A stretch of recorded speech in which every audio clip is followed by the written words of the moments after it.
गुरुदेव और माँ गायत्री के चरणों में कोटि कोटि नमन। आप सभी को प्रणाम। सर्वोपरि सर्व सुलभ गायत्री योग। गायत्री उपासना के सत्परिणामों की चर्चा सदा सर्वदा सुनाई पड़ती रहती है। जिसने भी इस महामंत्र का आश्रय लिया उन्होंने आशाजनक और उत्साहवर्धक फल पाया।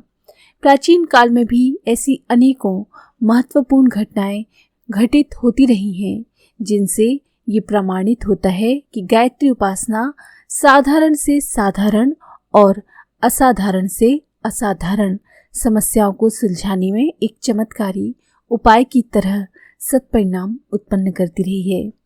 शास्त्रों और पुराणों में ऐसी कई प्रसंग, ऐसी कई कथाएं मिलती हैं जिनसे इस तथ्य का प्रतिपादन होता है कि देव, दानव, ऋषि, मुनि, पुरुष और स्त्रियां समय समय पर माता का आश्रय ग्रहण करके दुखों से सुखों की ओर, अशांति से शांति की ओर अग्रसर होने में समर्थ होते रहे हैं।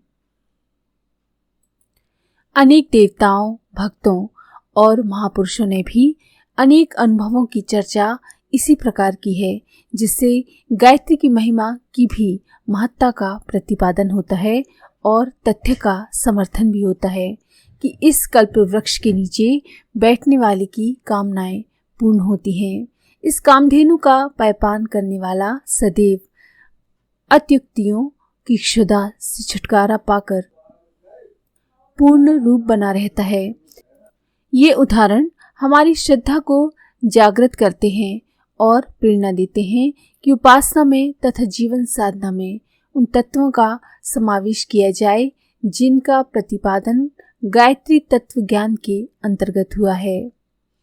ध्रुव कुमार अपना अनुभव सुनाते हुए राजाओं से महिमामयी सावित्री यानी गायत्री माँ का प्रभाव परिणाम बताते हुए निर्देश करते हैं कि यही उपासना सर्वश्रेष्ठ एवं सर्वोपरि है। ध्रुव कुमार से जब गायत्री का महत्व पूछा गया तो उन्होंने राजाओं से कहा, हे नृपगण, मैं उस सावित्री देवी के अत्युत्तम चरित्र के विषय में क्या वर्णन करूं। उसका चरित्र ऐसा अप्रमेय है कि ब्रह्मादिक बड़े बड़े देवगण भी उसे नहीं जानते। हे नृपगण, ये देवी परम सात्विकी, सबसे आद्य महालक्ष्मी, उत्तम शक्ति रूपा है तथा इस जगत के पालन रक्षण करने में सर्वदा तत्पर रहा करती हैं। वो सावित्री देवी रजोगुण के स्वरूप वाली इस जगत का सृजन किया करती हैं और सद्गुण रूप का स्वरूप धारण करके इसका पालन करती हैं। जब इस प्रपंच विश्व का वह संहार करके लय करना चाहती हैं तो तमोगुण के रूप को धारण कर लेती हैं।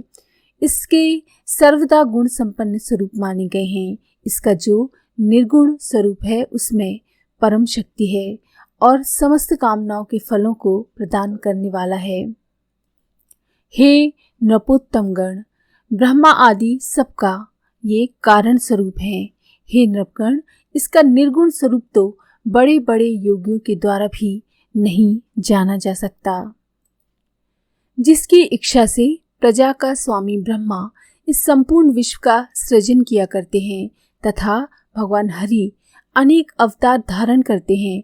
भगवान शंभु इस जगत को संहार करके भस्म कर देते हैं। ये मनुष्य कैसा है जैसी कल्याणकारी सावित्री देवी का भजन नहीं किया करता। स्वयं भुव मनु के संबंध में भी ऐसा आख्यान मिलता है जिसके अनुसार उनको ब्रह्मा ने गायत्री उपासना की प्रेरणा दी थी। मनु ने एक बार ब्रह्मा से अपने मन में घुमड़ रही ये इच्छा व्यक्त की कि वे अपनी गोदी में भगवान जैसा पुत्र खिलाने की कामना रखते हैं, जिससे उन्हें सृष्टि का आदि उद्घाटन करता एवं नियम व्यवस्था बनाने का श्रेय प्राप्त हो। तो ब्रह्मा जी ने उन्हें भगवती की शरण में जाने के लिए कहा। इस प्रसंग का विवरण इस प्रकार आता है। समस्त मनुओं का स्वामी शतरूपा के पति स्वायत्तता मनु ने अपने पिता की परिचर्या की थी। उस समय ब्रह्मा जी ने उससे कहा, हे पुत्र, तुमको देवी की आराधना करनी चाहिए। उसी के प्रसाद से प्रजा का सर्ग करने का तुम्हारा कार्य सफल होगा। प्रजा के सृजन करने वाले पितामह के द्वारा इस प्रकार के आदेश दिए जाने पर विराट स्वायत्ता मनु ने इस जगत की व्युत्पत्ति करने वाली देवी को अपनी तपश्चर्या द्वारा संतुष्ट किया था। इस पर देवी ने प्रसन्न होकर कहा, हे राजेंद्र, हे ब्रह्मा के पुत्र, जो भी तुम चाहते हो वरदान मांग लो। तुम्हारे इस स्तवन और आराधना से मैं प्रसन्न हूँ। मनु ने कहा, यदि आप मुझ पर करुणा कर प्रसन्न हो तो मैं यही चाहता हूँ, प्रजा की सृष्टि निर्विघ्न हो। देवी ने कहा, हे राजेंद्र, तेरी सृष्टि की उत्तरोत्तर वृद्धि होगी।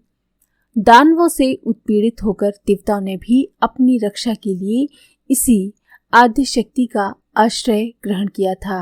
इसका उल्लेख भी हमको मिलता है। एक बार ब्रह्मा और विष्णु दोनों महान देवों ने सावित्री देवी का स्तवन किया। इन दोनों देवों ने गायत्री देवी से कहा, हे माता, हमारे और समस्त जगत के कल्याण के निमित्त आपके महामुक्ति प्रद अत्यंत निर्मल, अदृश्य और अहंकारहीन एवं गोपनीय तथा परम मंगलदायक महान आपके चरण की अर्चना हम किस प्रकार से करें। आप अपने चरण कमलों को पूजन के लिए पृथ्वी पर किसी स्थल की कल्पना करें। हम उसी स्थान पर एकत्रित होकर महान मंगल के कारण स्वरूप एवं महामुक्तिप्रद आपके चरण कमलों की अर्चना करेंगे। इससे हमारा समस्त देवगणों का तथा सभी जीवों का महान मंगल होगा। आपके चरणों की अर्चन करने पर दानवादी हमारा कुछ भी अनिष्ट नहीं कर सकेंगे। हम आपके चरणों की पूजा करें, परम दुस्तर दुखों से भी निस्तार प्राप्त कर सकेंगे, इसमें तनिक भी संदेह नहीं। तब भगवती वेद जननी ने कहा, अत्यंत गुप्त भाव से पूजा करने पर अभीष्ट फल की प्राप्ति होती है। देव दानव आदि अन्य सभी को पूजना करने पर फल की प्राप्ति होती है, इसमें संदेह नहीं। जिसको दूसरा मनुष्य ना जान सके उसी भांति मेरी पूजा करो। ऐसा करने पर सभी आपदाओं से मैं रक्षा करूंगी। इस तरह देवी ने सभी का कल्याण किया और दानवों से देवों की रक्षा की, उनको वरदान दिए। आज के लिए इतना ही।